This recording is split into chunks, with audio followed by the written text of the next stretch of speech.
Magandang araw po sa inyo, Kuya Bari.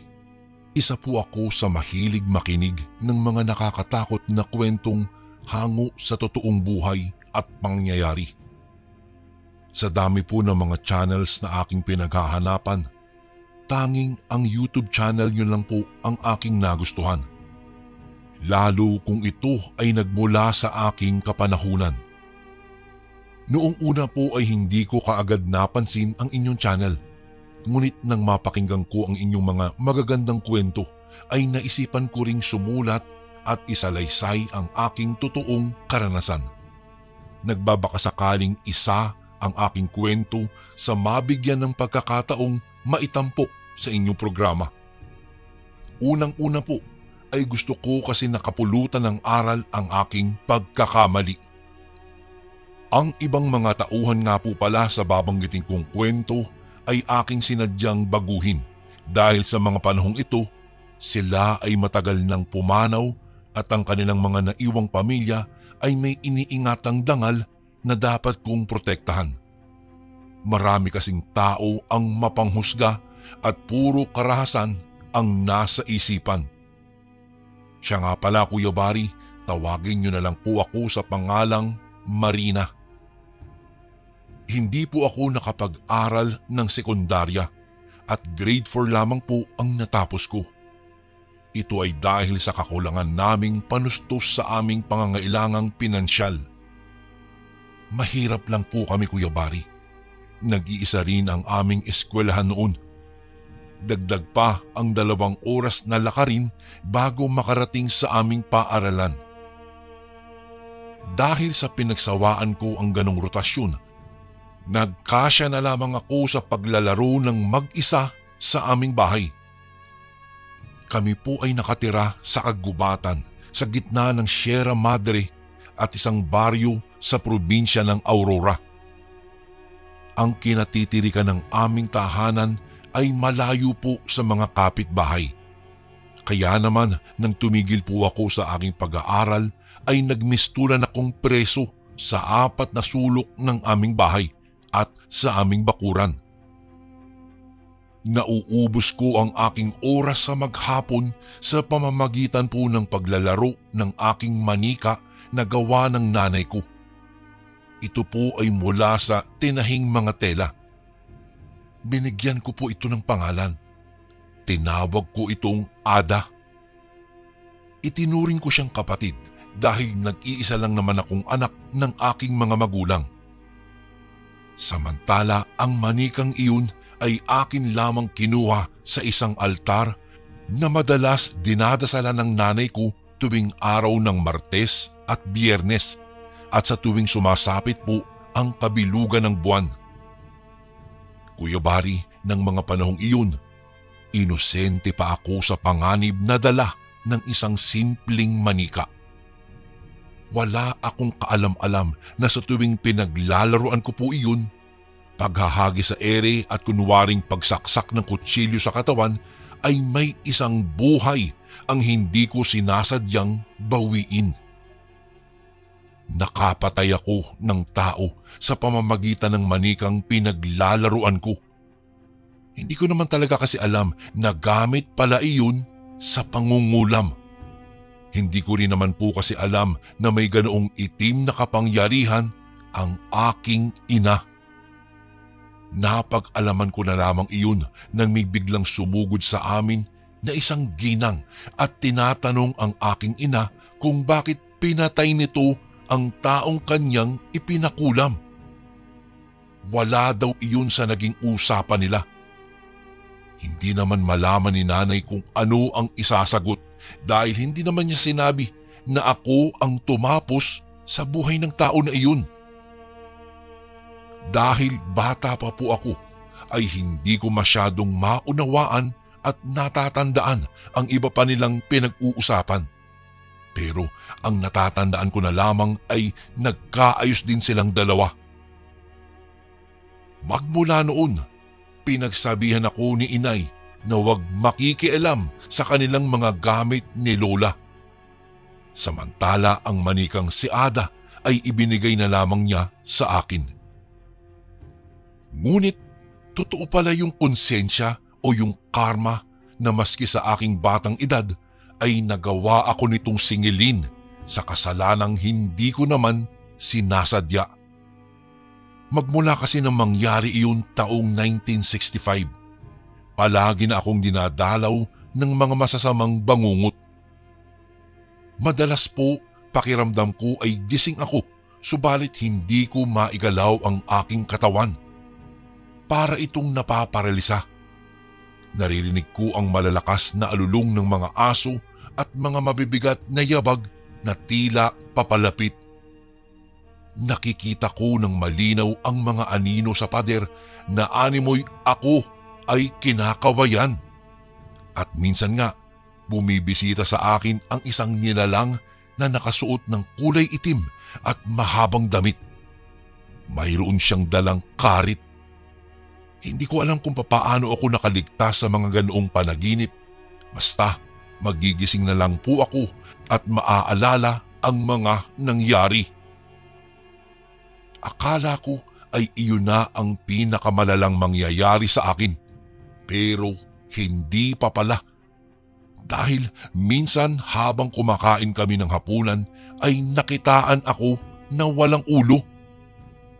Ayon sa lola ko ay iyon ay isang masamang pangitain na ang ibig sabihin daw ay kamatayan.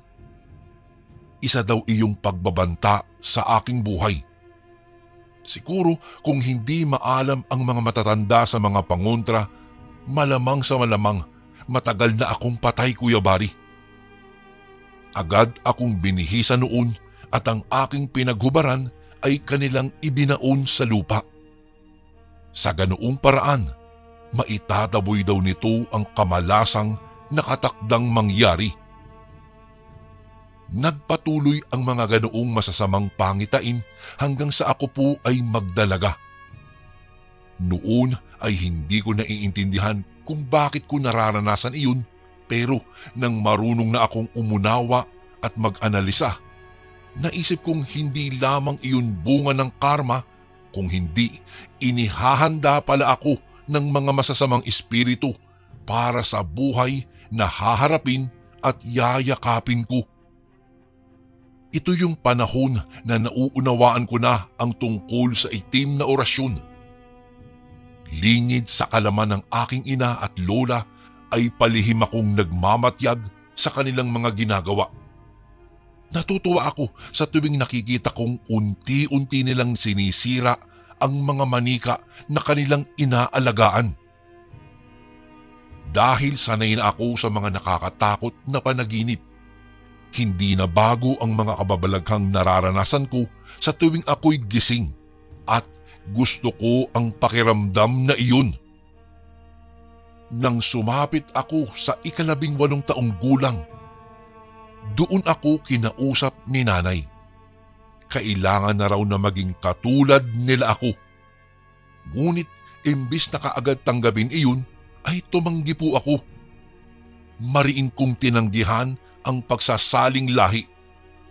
Mahigpit akong tumutol sa kanilang kagustuhan na gawin din akong isang mangkukulam na katulad nila.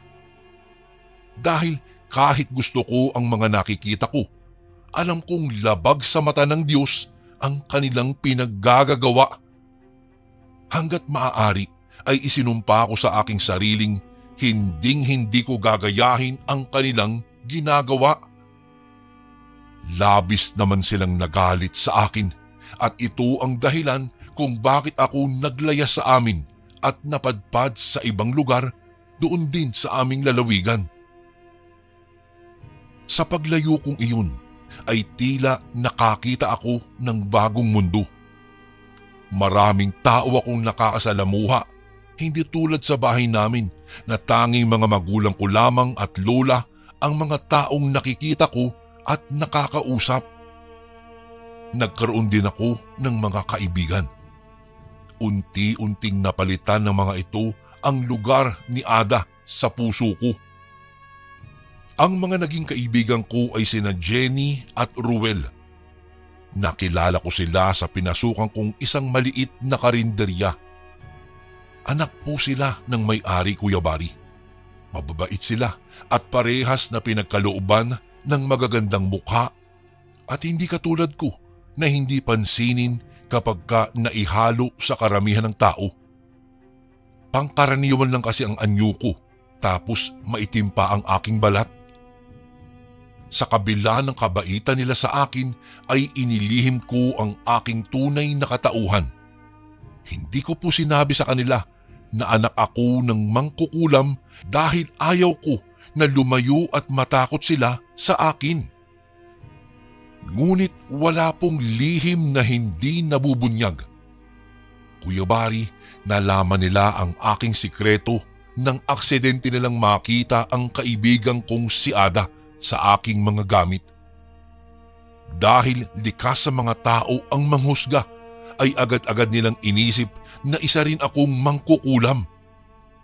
Hindi nila ako binigyan pa ng pagkakataon para makapagpaliwanag at maipagtanggol ko ang aking sarili. Sa halip ay ipinagkalat nila ito hanggang sa kinatakutan na nga ang karinderyang pinagtatrabahuhan ko dahilan para alisin po ako sa trabaho.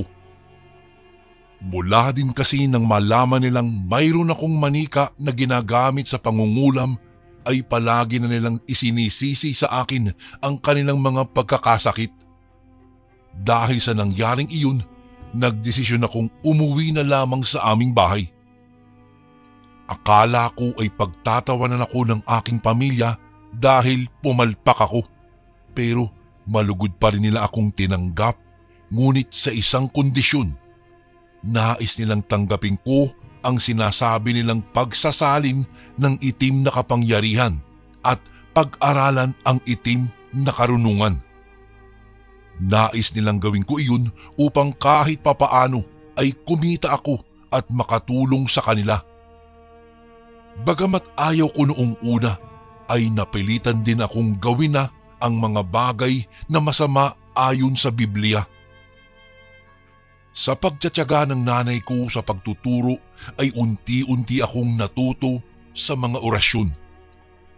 Ipinakilala rin sa akin ang librong itim kung saan mababasa ang ilang mahuhusay na pamamaraan ng pangungulam at iba't ibang klase ng malulupit na orasyon.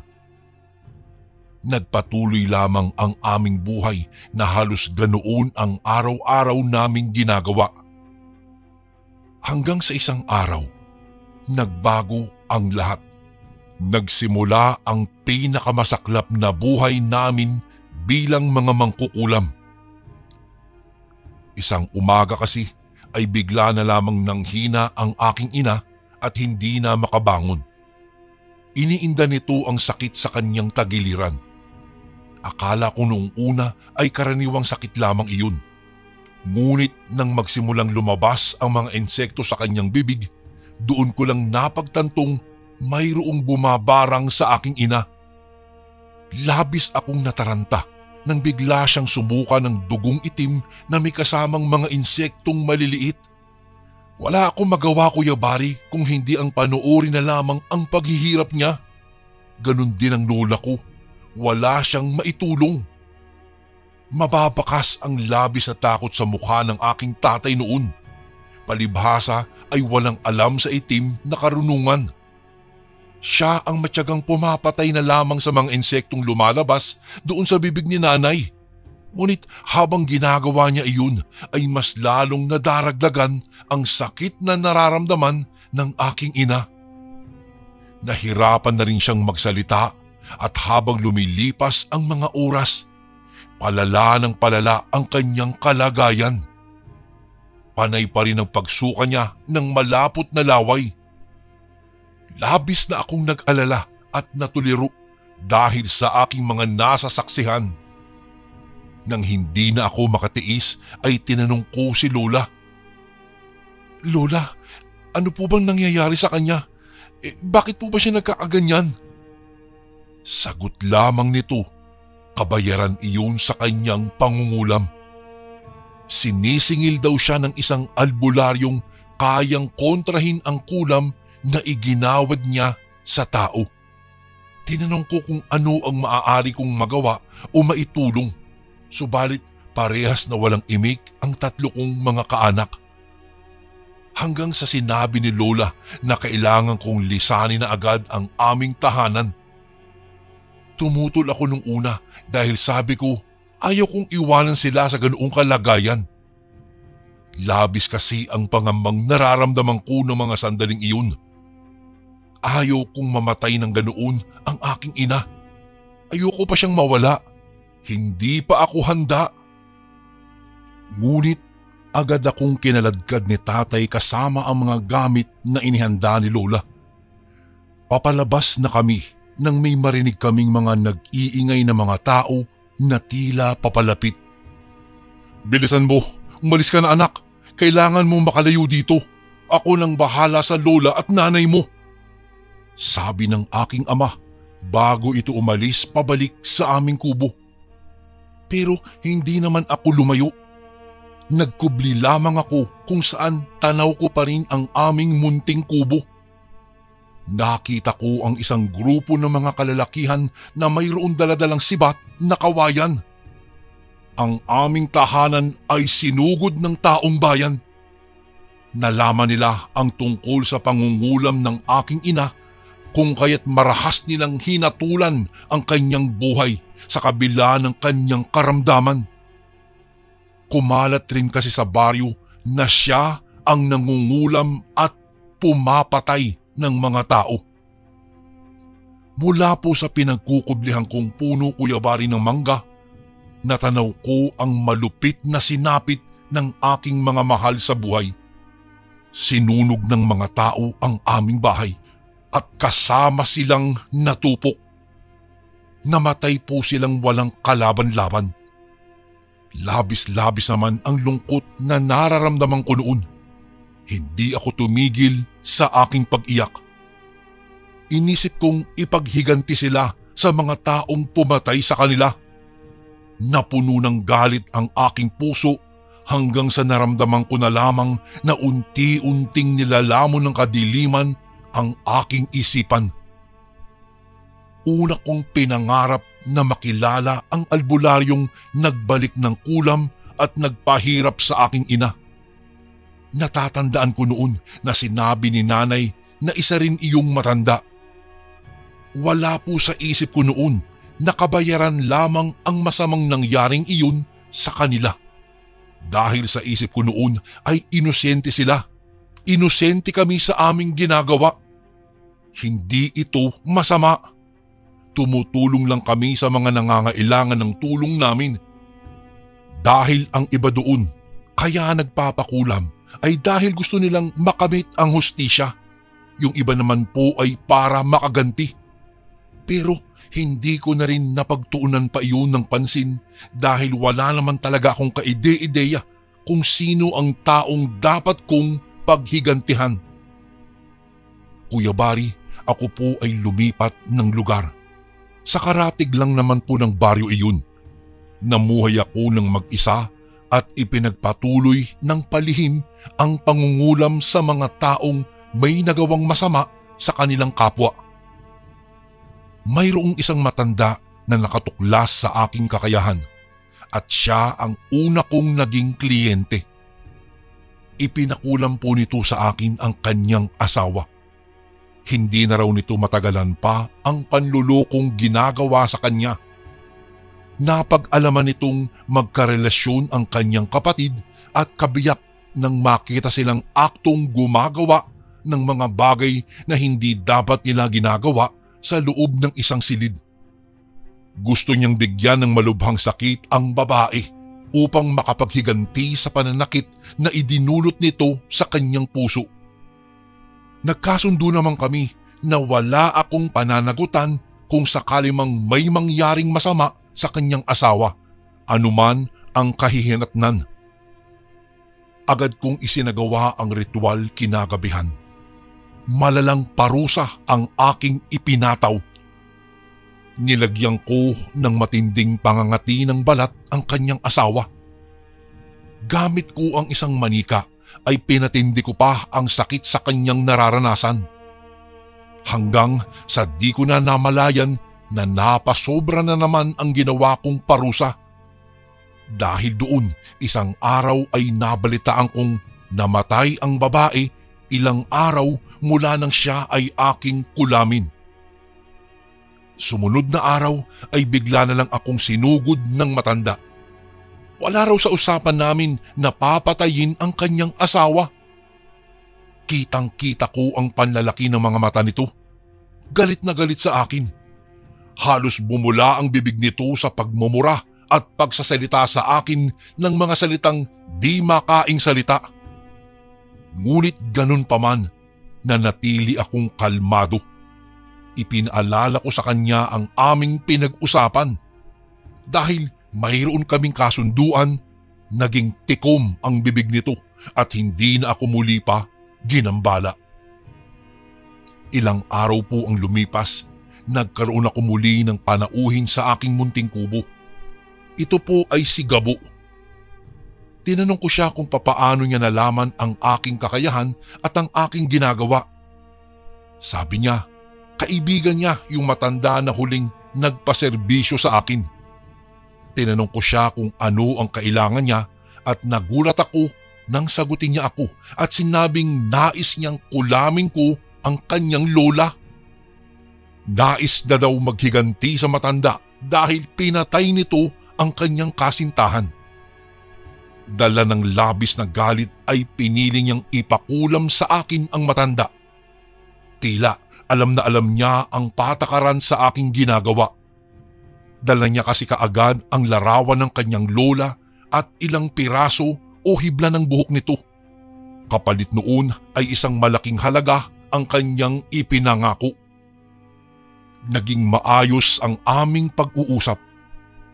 Napapayag niya ako na muling maging instrumento ng kasamaan. Kuya Barry, mula po ng araw na iyon ay hindi nawala sa isipan ko ang lalaking iyon. Parang palagi kong nakikita ang maamo at gwapo niyang mukha. May angkin din siyang kakisigan at may mapupungay na mata. Hindi ko po maunawaan ang aking sarili pero parang tumibok ang puso ko para sa kanya sa kauna-unahang pagkakataon. Sa kanya ko unang naramdamang umibig. Iyon ata ang sinasabi nila na pag-ibig sa unang pagkikita. Pero kahit na ganoon ang nararamdaman ko sa lalaking iyon, ay pinilit kong pigilan ang aking sarili dahil alam ko na kahit anong gawin ko, hanggang sa pagiging kliyente lamang ang kahihinatnan naming dalawa. Ginawa ko ang kanyang sinabi. Kinulam ko ang kanyang lola. Nilumpo ko ang kanyang mga paa. Pagkalipas ng ilang araw ay muling bumalik itong si Gabo.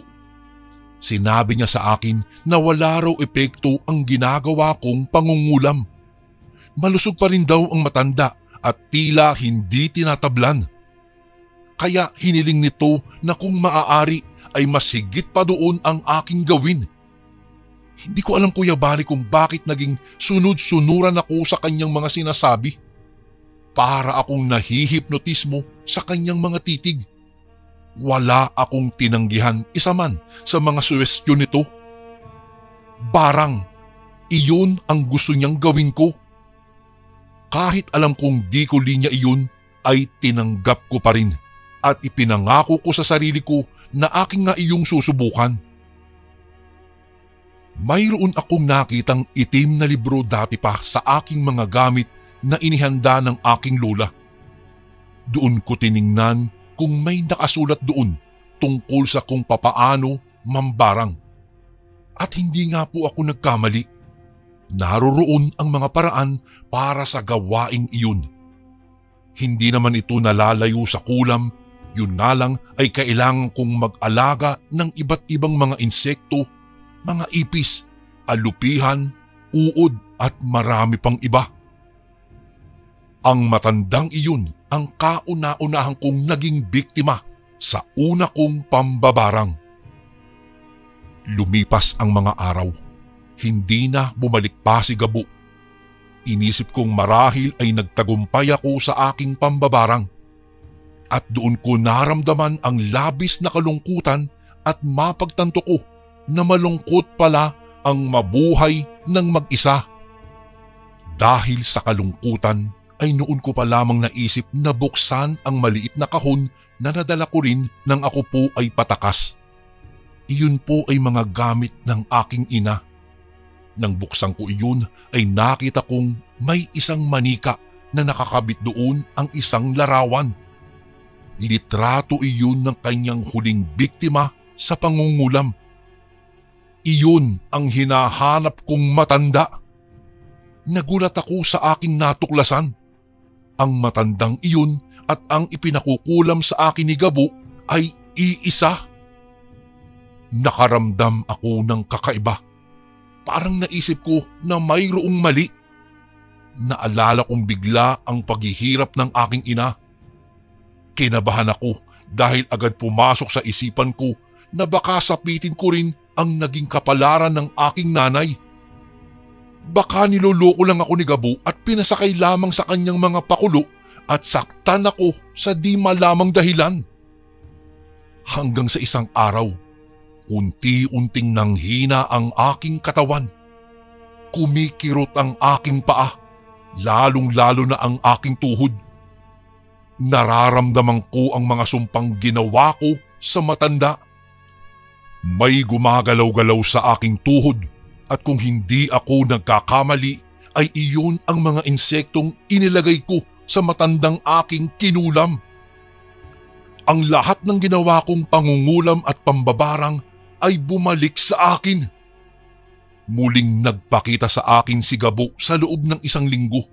Ngunit sa pagkakataong iyon ay lumapit siya sa akin hindi para magpakulam kung hindi para tignan ang aking kalagayan. Nang makita niya akong nahihirapan at di masyadong makakilos ay nakita ko na tila nasisiyahan nito sa kanyang nakikita. Ikinatuwa nito ang aking paghihirap. Ngayon, alam mo na ang hirap na pinagdaanan ng aking ina sa kamay ng iyong ina. Tinitigan ko siya mata sa mata at tinanong ko kung bakit ako ang pinaghihigantihan niya samantalang wala naman akong kasalanan at kinalaman sa kanyang ina. Tinanong ko siya ng paulit-ulit pero hindi niya ako tinugon. Mayroon siyang inilabas sa kanyang bag. Isa iyong manika na gawa sa tela. Katulad ng manika kong si Ada. Luray-luray ang bagay na iyon at sobrang marumi. Grabe ang sinapit nito sa kamay ng matanda na napag-alamang kong lola ni Gabo. Nakasulat sa likod nito ang aking pangalan. Isa pala siyang mas mataas na uri ng albularyo. Pinagplanuhan nila ang nangyayari sa akin. Ang pang-aakit, ang pangungulam at pangbabarang. Kaya ng matanda na ibalik sa akin ang aking ginagawa sa kanya. Inilapag ni Gabo ang manika sa aking harapan. Naglabas ito ng gunting at sinugatan ang bandang tuhod nito. Lumabas ang ilang piraso ng ipis mula doon. Nagsisigaw ako sa labis na sakit na nararamdaman ko sa ginagawa niyang pananakit. Nang bigla siyang tumigil. Magpasalamat ka at hindi ninyo ako kasing sama.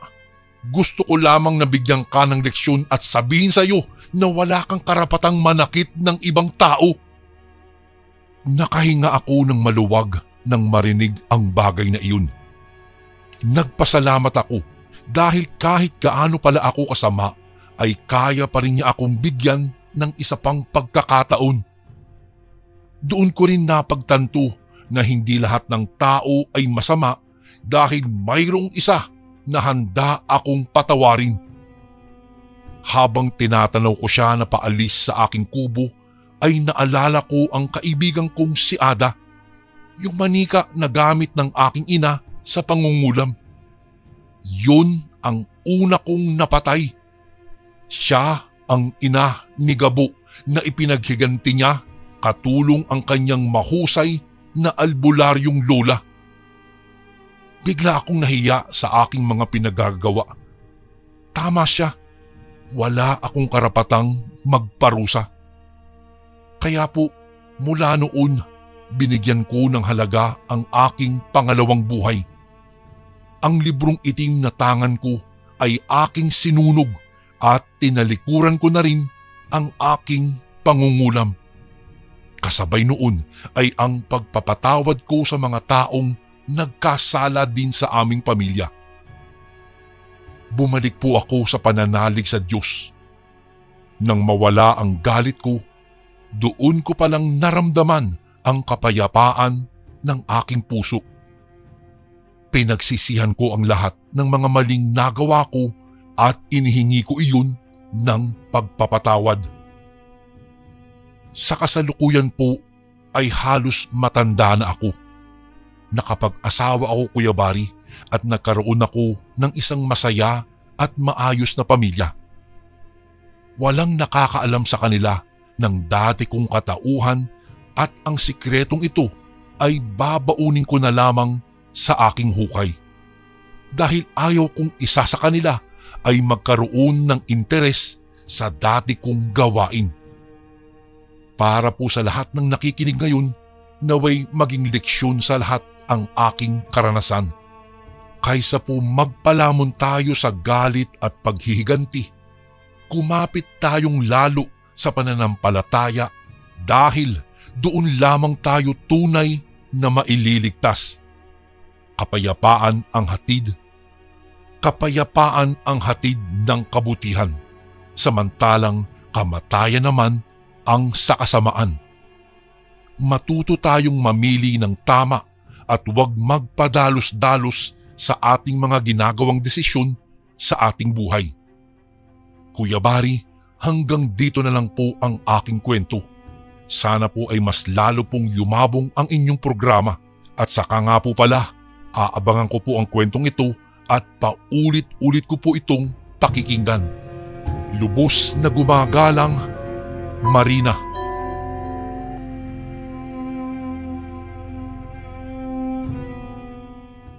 Isang magandang araw po sa inyong lahat, mga kasundo. Kamusta po kayo, Kuya Bari? Itago mo na lang po ako sa pangalang Divina. Ang kwentong aking ibabahagi po sa inyo ay maaaring hindi po kayo maniwala, ngunit ito po ay nangyari. Kinawayan ko ang kaklase kong si Alea nang magpaalam na siyang mauuna sa pag-uwi sa akin. Alam kong alas 5 na at wala na akong klase, ngunit alas 8 pa naman magsasara ang school. May klase pa ang iilang kurso sa mga oras na ito hanggang alas 7:30, kaya kampante akong may kasama pa sa loob. Kailangan ko pa kasing magpunta sa computer room namin para mai-research ang aking thesis. Malapit na ang pagtatapos ng klase at ayaw ko namang mapag-iwanan. Baka pagtawanan ako ng aking mga kaklase kapag hindi ako nakagraduate. Ako na nga lang, Kuya Bari, ang inaasahan ng aking mga magulang at maibabalik ko na din ang hirap na pinagdaanan nila sa pamamagitan ng pagtatrabaho para maipatikim ko naman sa kanila ang magandang buhay. Hindi naman nila ako sinisingil, ngunit syempre mindset ko na po iyon bilang anak na kailangan kapag nakahanap na ako ng trabaho ay hindi ko pababayaan ang mga magulang ko. Nagkasakit na kasi ang aking ina at gusto kong mabili ang maintenance niya para huwag na siyang atakihin pa ng sakit niya sa tuhod. Iba na kasi kung kumilos ngayon ang aking ina. Kailangan na niya ng tungkod para makapaglakad siya ng maayos. Yakap ang aking dalawang hawak na libro mula sa library ay tinaluntun ko ang mahabang pasilyo na iyon papunta sa computer room. Alam kong may iilang estudyante pa doon dahil narinig ko kanina sina Fernan at IC na pupunta sila sa computer room para i-research din ang kani-kaniyang mga thesis. Nang makapasok nga ako, Napahinga ako ng maluwag dahil nasa 5 hanggang 6 pa ang mga estudyante na naroroon sa loob. Ang totoo niyan, Kuya Bari, pwede ko namang gawin sa labas ang pagre-research. Kaso nga lang, naisip kong makakalibre naman ako sa school, kaya pwede na din na dito na lang ako gumamit. Hindi naman ako magtatagal dahil kailangan ko ding umuwi, lalo na't may kalayuan din ang bahay namin. Tapos sasakay pa ako ng jeep, kaya malamang nasa 9:00 na ako makakarating talaga sa amin. Ngayon lang din ako hindi masusundo ni Kuya dahil kailangan niyang mag-overtime pa. Mabuti na lang at sanay na din akong umuwi mag-isa. Kahit papaano naman ay alam ko kung saan banda ako sasakay at bababa. Pinakiiiwasan ko talaga, Kuya Bari, ang magtagal sa school namin, lalo na kapag mag-isa ako dahil kinatatakutan ko ang aming eskwelahan talaga tuwing gabi. Marami kasi ang nagsasabi na may nakikita raw ulong pugot sa hallway ng engineering department. Sa nursing department naman ay may narinig akong usap-usapan tungkol sa dating Queen Bee na nagbigti raw dahil niloko daw ng boyfriend niya. Mas lalo akong natatakot tuwing maaalala ko iyon, Kuya Bari. Sumabay ako kina IC sa paglalakad. Habang naglalakad kami ay nagulat na lang ako sa winika niya. Sabi nila, nakakaduda raw ang mga kinikilos ni Manong janitor dahil kung kumilos daw ito ay para daw itong aswang. Napatingin ako sa kanya at pinagsabihan siyang huwag magdududa ng kahit na ano laban kay Manong. Mabait naman ito at hindi kami pinapakialaman. Si Manong janitor kasi ay tahimik lamang at hindi ito nagsasalita kung hindi mo kakausapin. Matagal ng janitor si Manong sa school namin. Simula pa yata noong high school pa lang ako ay nagtatrabaho na siya doon. May sariling quarters din si Manong sa back entrance kaya tuwing gabi nagsisilbi din siyang gwardiya para magbantay sa gate. Sa pagkakaalam ko, Kuya Bari, Elmer ang pangalan ni Manong janitor. Walang asawa at anak. At parang hindi ko napapansing umuuwi sa kanilang bahay. Usap-usapan nga kasi sa buong universidad ang pagiging weirdo ni Manong Elmer. Ayon sa iilang estudyante, isang guro daw sa elementary department ang biglaang umalis sa universidad dahil sa takot. Ayon daw sa gurong iyon, nakita raw kasi si Manong Elmer na may mahabang dila at nakalambitin pababa. Dito na umalat ang usap-usapan tungkol sa pagiging aswang niya. Matatakotin ako, Kuya Bari, pero hindi ko naman masabi na talagang aswang itong si Manong. Wala akong pruweba. Sa bait at galang nito, hindi ako naniniwalang kaya niyang magbagong anyo at kumain ng tao. Madalas kong sawayin ang ilan sa mga kaklase ko dahil palagi nilang kinukutya itong si Manong Elmer. Gayunman, hindi ito pumapatol sa mga estudyante. Ang sabi niya, hindi niya kayang patulan ang mga ito dahil natural lang naman daw sa mga kagaya namin ang mapang-asar. Nang makalagpas na nga kami ni IC sa abalang si Manong Elmer ay nagulat ako. Wala kasi siyang refleksyon sa salamin kung saan siya napatapat sa pagmamap. Nahinto sa ginagawa si Manong at napatitig sa akin. Wala siyang naging reaksyon kahit nakita na niya akong sobrang nagimbal sa aking nakita. Kinilabutan talaga ako, Kuya Bari, nung mga oras na iyon. Pero hindi na ako nakapagsalita nang mabilis na akong hinila ni IC papalayo. Baka daw biglang magpalit anyo itong si Manong Elmer at biglang lamunin kami ng buo. Kung kaya't tuloy-tuloy na lang kami sa pupuntahan namin at hindi na namin pinansin pa ito. Kinaumagahan, gayon na lang ang gulat namin nang may makita kaming dalawang lalaking nagpupumiglas na isinasakay sa isang pulis mobile.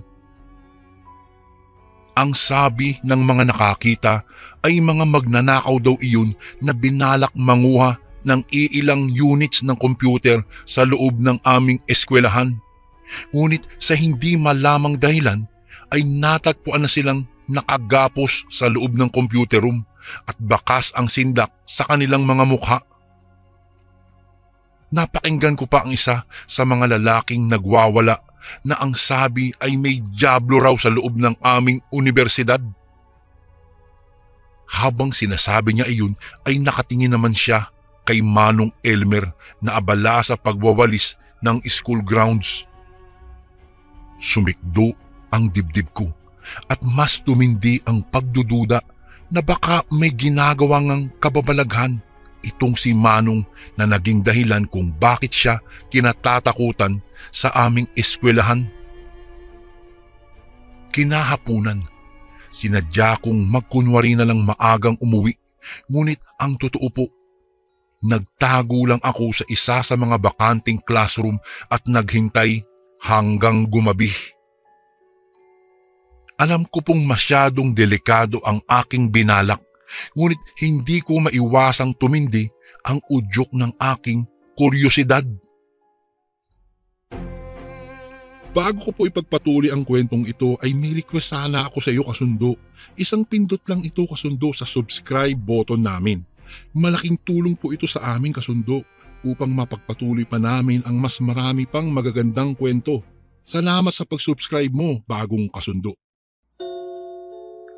May munting boses na bumubulong sa akin at sinasabing kailangan kong makita ang hiwaga na mayroon sa pagkatao ni Manong Elmer. Tiniis ko ang alikabok at pangangati hanggang sa mapansin kong tuluyan na ngang nagsara ang buong universidad.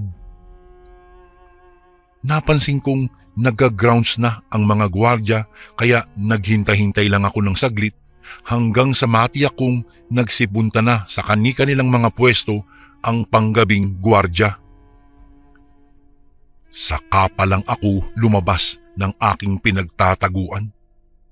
Kinakabahan man ay kailangan kong malaman ang buong katotohanan. Walang ingay na naglakad ako sa may mahabang pasilyo hanggang sa makita ko ngang naglalakad sa di kalayuan itong si Manong Elmer. Nagtago ako sa gilid. Nakita kong papunta siya sa gym, kaya kinikilabutan man ako ay sinundan ko siya ng palihim. Alam ko namang wala akong karapatang husgahan siya, ngunit hindi ko maiwasang mangilabot nang makita kong bigla ang paghubad niya ng kanyang mga damit sa gitna ng gym. Wala siyang itinira dahil pati ang kanyang kasuotang pambaba ay tinanggal niya rin. Napadapa ako dahil doon, Kuya Bari.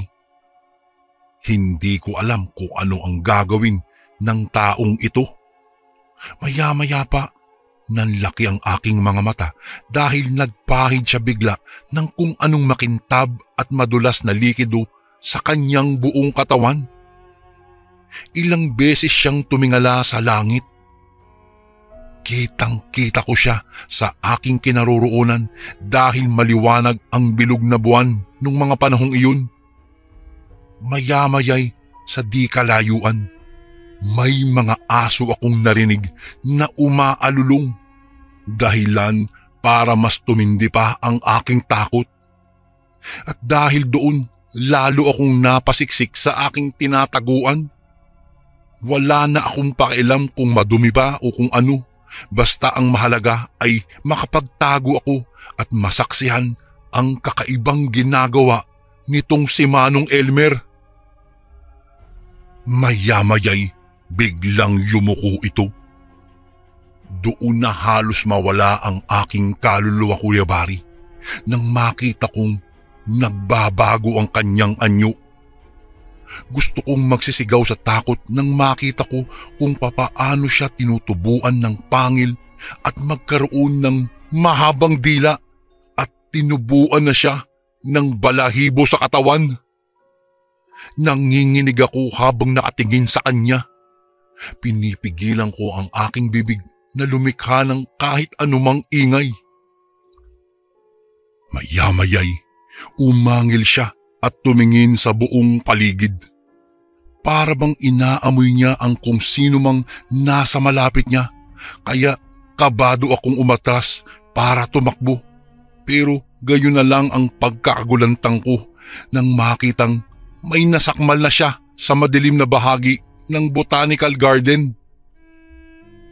Natatandaan ko, ito ang lalaking sumisigaw kanina na hinihila ng mga pulis para ikulong. Uli pala siyang nakatakas para pumasok sa loob ng universidad. Hindi para magnakaw, kung hindi para patayin si Manong Elmer na ayon sa kanya ay halimaw, diablo at kung ano-ano pang nakakatakot na pangalan na maaari niyang itawag dito. Kitang-kita kong sinalo ni Manong ang papasugod niyang kamao at pinaikutan ng dila nito.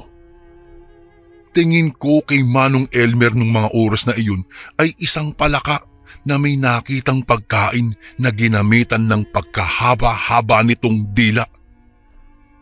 Gayon na lang ang aking takot nang makitang hinila ng dila papalapit kay Manong Elmer ang lalaking papasugod sa kanya.